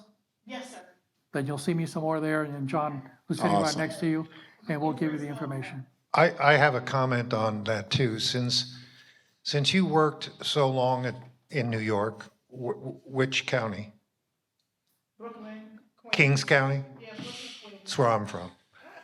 But DAs and the people in that role, they have their own network. So if you had a good relationship with the people you worked with, you could contact them. They may know somebody in Texas they can hook you up with. I mean, it's just not New York. Those people get together with people from other states in conventions and meetings and whatnot. And they could call somebody in Texas and say, do you have any openings? I have a lady who's been excellent for us and she now lives in Dallas. I mean, that's how networking works. I mean, that's why Trevor and Mark have this program called Who Ya Know, because it's so important. And that who you know, the key word is know. About the discussion earlier, when you recommend somebody or refer somebody, it's not just because you met them, you know about them, and you can speak truthfully about not everything about them, like William brought up, but you can, if you know that they're a good worker, if you know about their character, if you have personal experience with them, you can speak to those strengths and those strong points. And Absolutely. If the person you're talking to says, well, what about, and you don't know, just be truthful and say, well, I don't know about that. There are 2 gentlemen. Tell me your first name again. Talitha. I like that. Talitha, there are 2 gentlemen that I absolutely need to introduce you to. One is Christopher Haynes and the other is John Hagan. They have big networks. They are heavily involved. As a matter of fact, both are part of our HR group that we're inviting you to join tomorrow because legal is part of what we serve there. And what you're doing right now is going to be the key to where you're going. That who you know is absolutely true. You meet people and people want to help you. We're all in the same thing anyway, you know. I want to kind of carry us on not really that much of a different tangent, but Janice opened this up in my brain. I want to tell you guys, because you talk to so many recruiters, Philip Young. I love my job. I get a chance to get all up in y'all's Kool-Aid. So here's the thing. You get a recruiter that calls you about an opportunity. I saw your resume, wherever they saw your resume, and I want to talk to you about this opportunity. At that point, you want to find out what that recruiter's or that company that recruiter works for, what is their relationship? A lot of you guys knew I was going to bring that up. Ask them questions like, okay, I'm excited about this job. If you are, if you're not, you just like, but if you are, ask them, hey, what does this process look like? I'm interested in this opportunity. Let's move forward with this thing. What do you guys, how long have you been working with this company? What is their process that they utilize for me to get submitted there? All of that sort of thing. What you're listening for is, do they have a relationship with that company? If they do not, and I don't really know, I got to get that answer for you, those kind of things, you might, most probably 98 percentile, you want to let them go on. You want to be nice to them, ask them how you can help them, that kind of thing, because you want to stay on their radar. But if there is not a relationship that a recruiter has with that company that they want to submit you to, honestly, they're probably wasting your time. I was gatekeeper for Verizon. At the time, there were 173 vendors. They said, hey, we got too many vendors. There's stuff flying all over the company and we don't know what's going on. We can't control this and that. I narrowed it down to 35. And then, of course, when they got rid of me, then now I think they got 250 now. So, but guys, that relationship is very important because there are a lot of companies out there and recruiters that'll call you guys that are phishing, P-H-I-S-H-I-N-G. They're trying to get business with the company. Oh, I see this company needs a product manager and that sort of thing. And they don't. Bit more have a relationship with that company than the man in the moon. That's what my dad used to tell the church. And so, you don't want to. They're not bad people. Help them, ask them other things, all this stuff. But if they are not able to convince you, Talita, if they're not able to convince you that they have a relationship with that company, and believe me, if a recruiter has a relationship with a company, you probably won't have to ask them anything. They'll tell you all kind of stuff, Philip Young is the hiring manager, and I just had barbecue with him. He's my next door neighbor. Oh my God, all of this stuff. They will tell you, and you will be convinced that they have a real relationship. Those are the people you want to work with. These other ones will waste your time. Now, I'm not saying they're bad people. Y'all get what I'm saying? I'm not saying they're bad people, and everybody's in business, I understand that. But there's sometimes we need as people to have this relationship that I'm talking about. We need to work with people that have that relationship. Another thing, look at all the technology that we are dealing with now. So we had Rusty Wright's not still in here, is he? No. I'm not going to say anything bad about Rusty, but Rusty teaches about ChatGPT. We hear about all this AI and all this stuff. Y'all, we still need to connect with a person. All of this technology is wonderful, but it's a tool. Use it as a tool. And then once you have the components together, then it's who you know. How can you connect with Trevor Houston? How can you connect with Philip Young or whoever the hiring manager is? Because if they're talking to you, they probably already determined by looking at your resume that you have the experience that they want to dig into, right? So we're trying to figure out, Nicole, we're trying to figure out what kind of person you are. And so if that's not there, and I'm coming to you, sir, if that relationship is not, if you're not convinced that there's a relationship there, move on. Don't expect much. Be nice. Move on. The recruiters aren't bad. They're just trying to make money. But we don't want them wasting our time, guys, because if they submit your resume and they don't have a relationship with a company, along comes, who can I pick on? Stacy, because I know Stacy's a senior HR person. Stacy submitted your resume, and the first thing that we're going to do, Foster, whoever the gatekeeper is going to do, is going to check the system and see if your resume is in there. If your resume is in there submitted by a person that's not even connected or doesn't have a contract to work with the company, you're done. Yep, you are.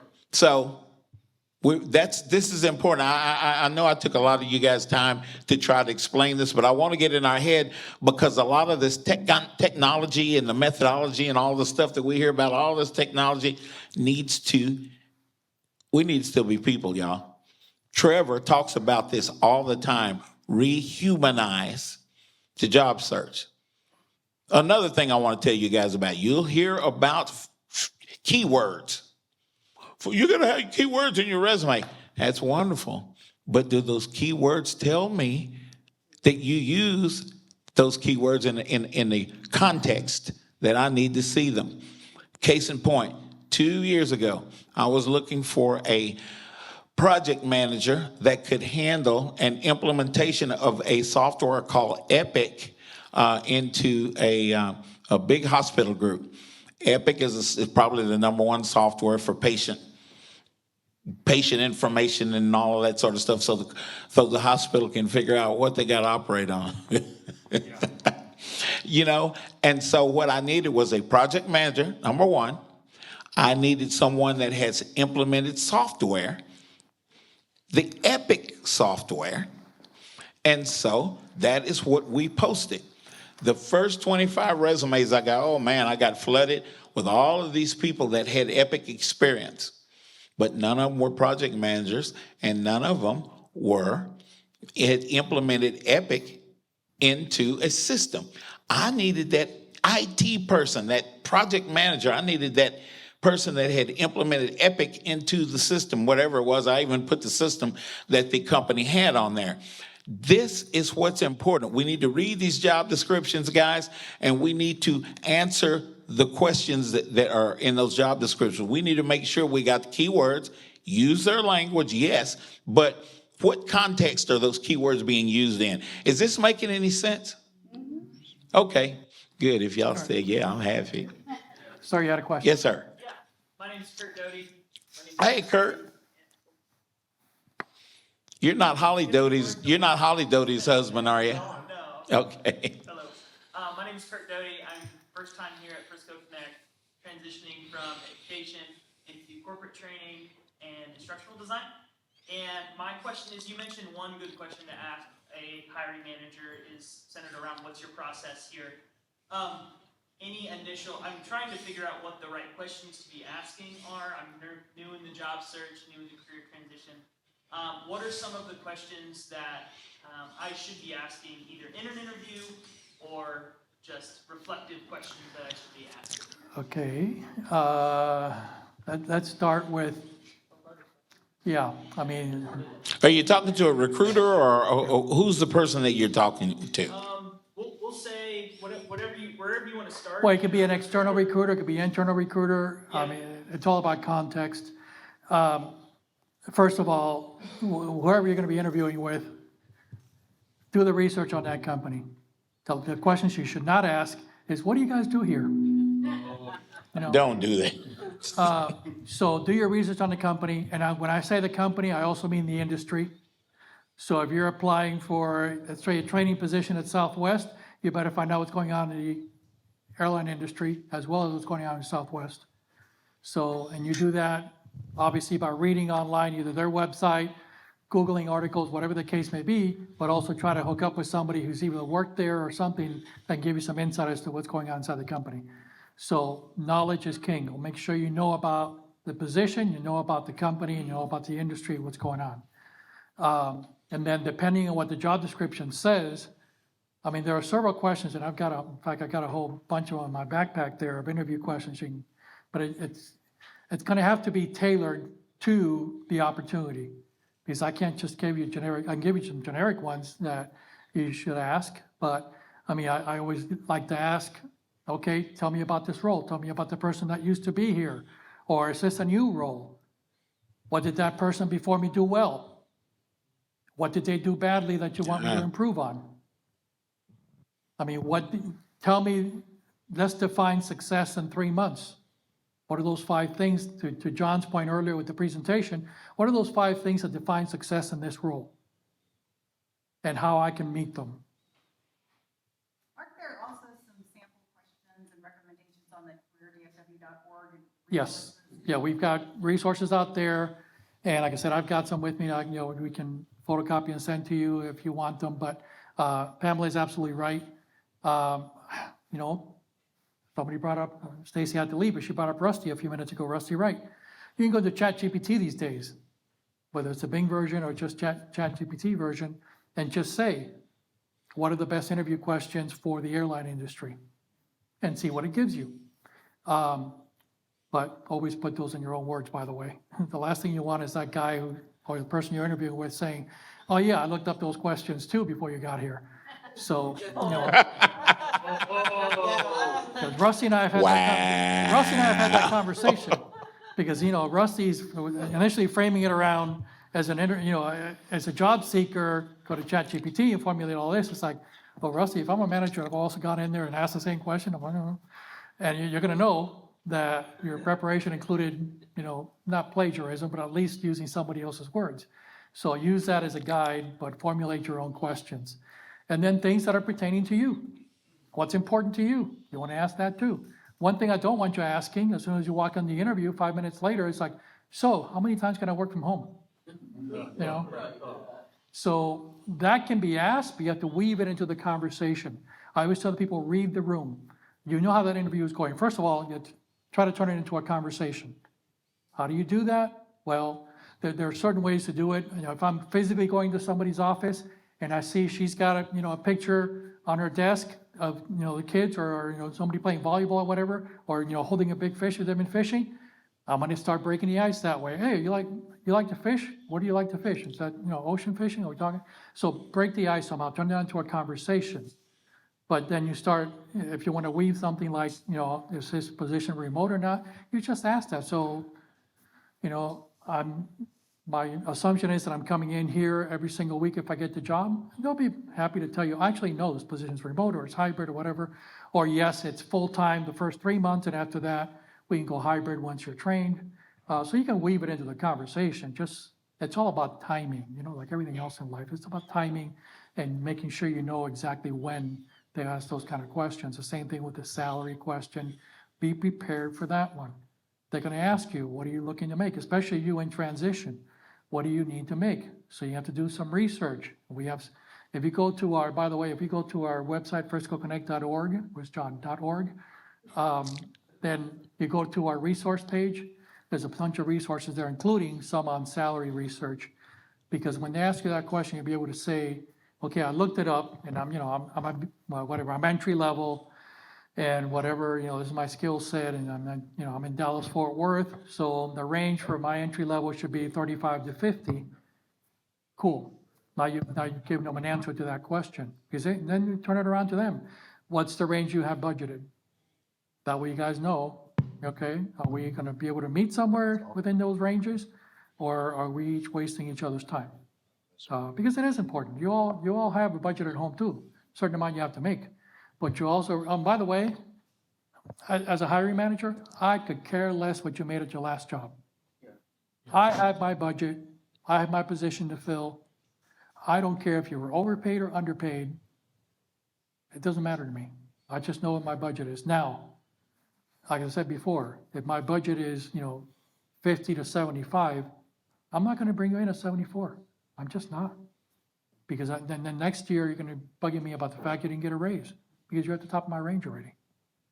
So yes, those were those conversations. To do your research on, and when I say research on salary, also know, am I going to be a contractor or am I going to be a W-2 full-time employee? Contractor, unless you got a spouse at home with benefits, you got to pay your own benefits, you got to pay your own taxes. So that part of that salary research includes that as well. And when I say, and you're gonna tell me, yes, I got a spouse at home, and he or she has a terrific job, we got benefits for him or her. So next month when they're laid off, what are you gonna say? So always plan, if you're gonna do a 1099 job, a contract job, build in the amount for your benefits. Even if your spouse or significant other, whatever it is, has them at home, build them in there. And taxes. Well, yeah, pay the yeah, benefits, IRS. no, but taxes you're gonna pay regardless. But if you have a spouse at home with benefits, you may not think you need them right away, and that's wonderful. And if you're a contractor, you're, in most cases, if you're not getting benefits, your W-2 is not really a good benefit. 1099 is better because there's more stuff you can write off. True, true. I'm just a little weary of those three little letters, IR and S. So, yeah. Anyway, sorry, I've been talking for a while. Oh, that's good. That's good. What percentage of the salary should we, when we're contracting, what percentage above our rate do we add on to our rate to cover for all this stuff that we're talking about? I'm gonna have those guys in the back there help me out with this. When I was doing this for my budget, it was typically around 33, 35%, but I've been retired for 6 years. So I don't know if it's, go ahead. About 30, 35, depending on how many benefits. Okay. Okay, all right. So that's usually what I pumped up. I mean, I had my base salary and I had that for benefits. Some companies these days would tell me, or if I hired somebody and their spouse had benefits as well, or had access to benefits, or weren't taking them, we were gonna charge you an extra $100, just to make up for that. But yeah, 30, around, mid 30 or low 30s rather, is typically when you come up with your hourly rate that you need, add 35% to that, because that's what it's gonna cost you in the open market. And do your research in the open market too. Go to the ACA, what do you call Obamacare still? But go to ACA, look at those things up online. Anybody who needs it, we have a wonderful resource as part of this network. Mike Chapman, who's a health insurance agent, helps us all for free, so he can give you some career advice as well. But anyway, did we kind of address your question, sir? Okay. Good. I have a question. How many years should go on our resume? I'm looking at Nathan, I'm looking at Connor. Where did I think? No, there's Trevor back there. Well, guys, Trevor has, I think it's every other week, a coach's corner in which a lot of questions are going. Look what we're doing right now is covered. Trevor, how often is coach's corner? Every 2 weeks. So what have you guys been experiencing? What have you heard? How many years should we show on our resume? We hear about all this age discrimination. Do we really have to worry about age discrimination? Go ahead, Nathan. What I've seen and read is usually rule of thumb, you want to have about 10 years or so. 10 to 15 is kind of a good range. Anything past that, not worth putting it on there. They don't want to see a line for line of everything you've done in your entire career. Right. So put your most recent positions with your most recent bulleted accomplishments at those positions. And then a suggestion I read the other day from a resume expert in Florida that I follow. She says, if you have other relevant experience that's beyond the 10, 15 year range, just put a line that says previous experience and just list the name of the companies and the title you had at that position. Mm-hmm. You can, in like 3 lines, cover maybe another 10 years or 5 years or whatever. So I had to do that myself. I'm like, dang, I'm getting old. I had to Yeah, it's important to make sure anything relevant beyond those 10 years. You should Relevance. mention. Exactly. Relevance. Now, guys, most of the time, come on now, if you guys are hiring, you want people to have recent experience in what it is that you need to hire for.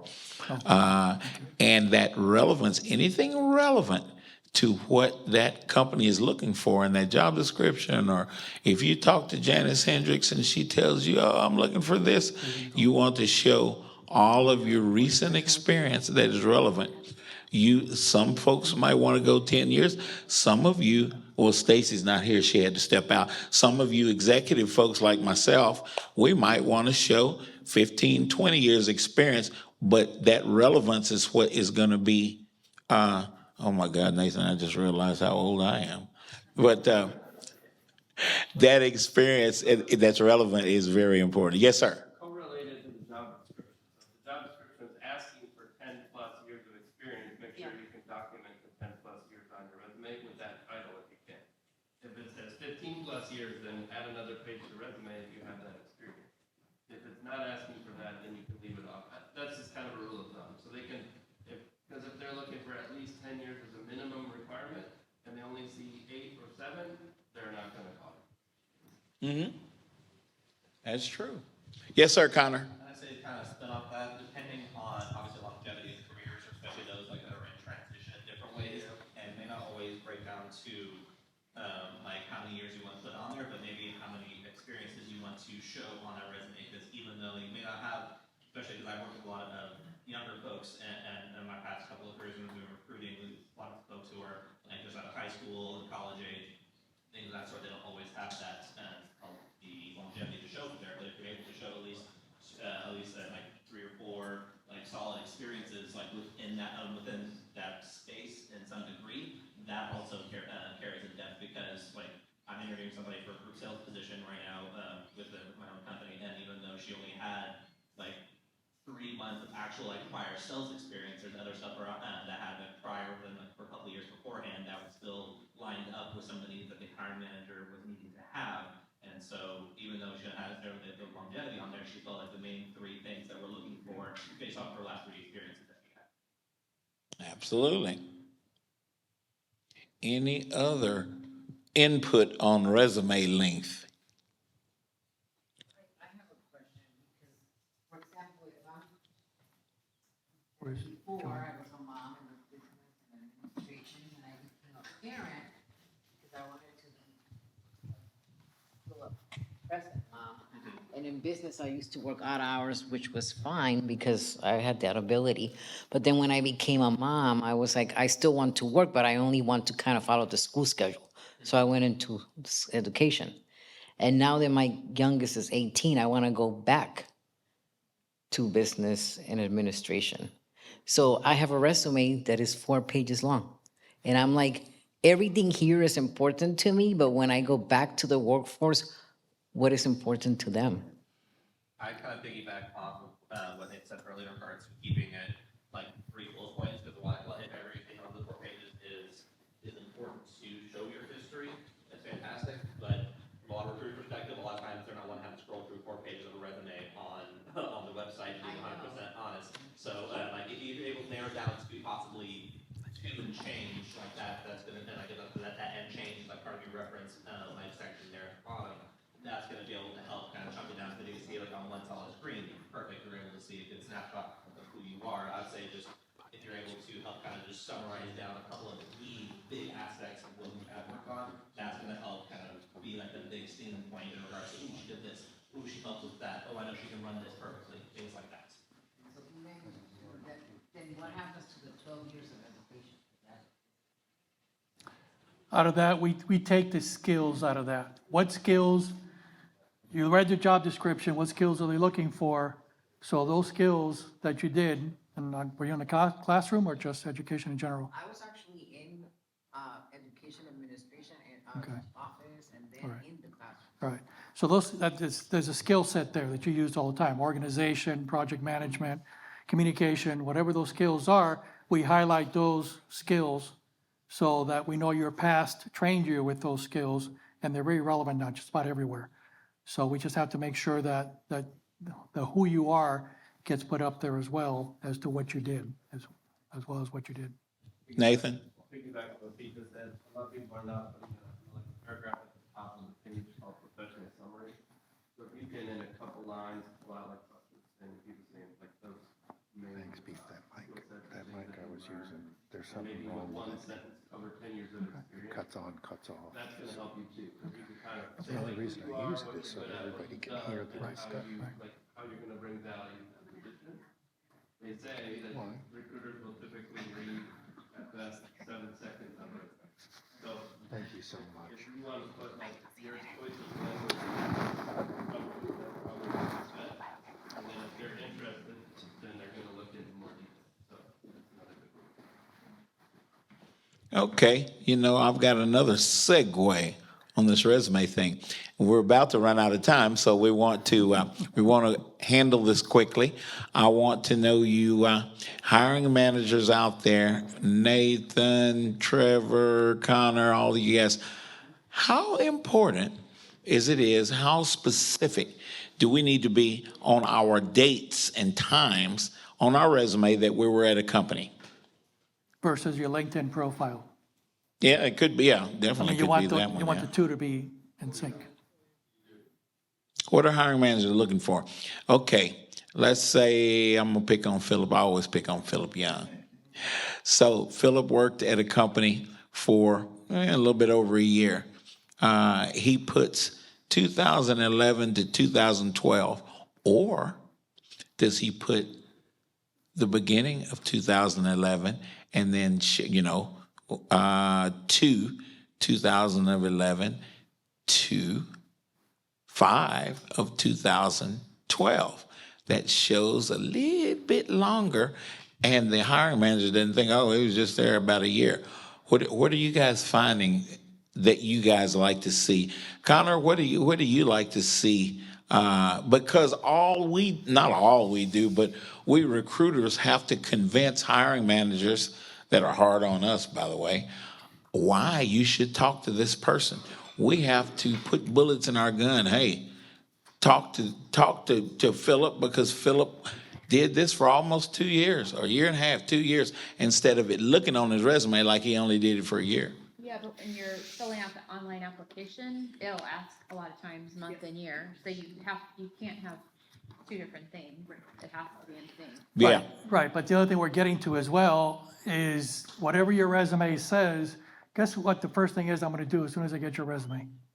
I'm gonna go to your LinkedIn profile. Yep. And if these dates aren't matching up on those two, and then especially my favorite part, either on LinkedIn or on resume, you tell me you're detail oriented, it's like, no, you're not. I can already see you're not, Yeah. because you missed a very important detail. Here on LinkedIn, it says one thing, here in your resume says another. Yep. So, and LinkedIn, I think, just like you were saying with your application, I believe LinkedIn requires you to put in a month and year. So, I prefer the month and 10-year option, that way you can see, because if you say say 2019 into 2020, that could be December to January for all I know. Versus, exactly. Actually knowing, it's like, all right, cool, like you were there for pushing a year and a half, but I'll let kind of sculpt the story in regards to this is my conversation that I had with Philip in regards to his experience and what he's worked on here, and so that way we can put tiny bits of information on there to help kind of put you in the best light possible, as long as it's true to who you are and your experience that you have. If you're pushing that 15-month time, we can say he was almost there for about a year and a half or so that we are able to again kind of sculpt that story. At the end of the day, it's still a story, and being able to kind of show off you in the best light that we can. Right? Absolutely right. Okay, guys, that is our time.